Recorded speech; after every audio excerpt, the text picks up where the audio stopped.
হাৰিয়ে যাব 100%।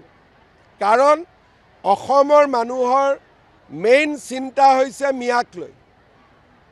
মিয়াক সমৰ্থন কৰা মানুহক অসমীয়াই ভোট নিদিয়ে। তেওঁলোকে সেইকাৰণে এভিকশ্যন যাতে নহয়, মিয়াই যাতে ৰক্ষা পায়, সেইকাৰণে ইমান দিনে জুবিনক লৈ ৰাজনীতি কৰি আছিল। জুবিনৰ প্ৰতি মৰম নাছিলে।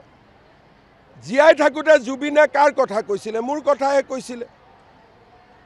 জুবিনক সন্মান কোনে দিছিলে? আমি দিছিলোঁ।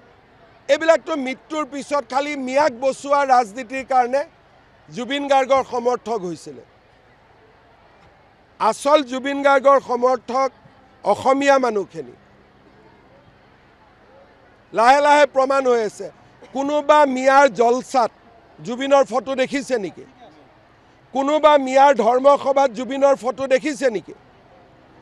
আমাৰ মন্দিৰত জুবিনৰ ফটো আহিছে। কোনোবা মছজিদত জুবিনৰ ফটো দেখিছে নেকি? মিয়াৰ মছজিদত আমি ৰাসত শ্ৰদ্ধাঞ্জলি জনাইছোঁ, পূজাত জনাইছোঁ।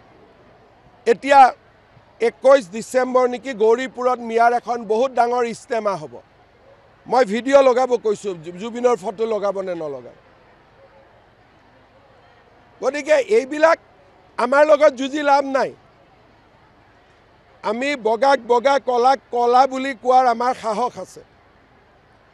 আৰু আমি ৰাজনীতি আৱেগক লৈ কৰা নাই, আমি কাম কৰি ৰাজনীতি কৰিছোঁ। সেইকাৰণে আমি এইবিলাক ভয়ো নাখাওঁ। আমাক ভয় খুৱাব চেষ্টা কৰি লাভ নাই।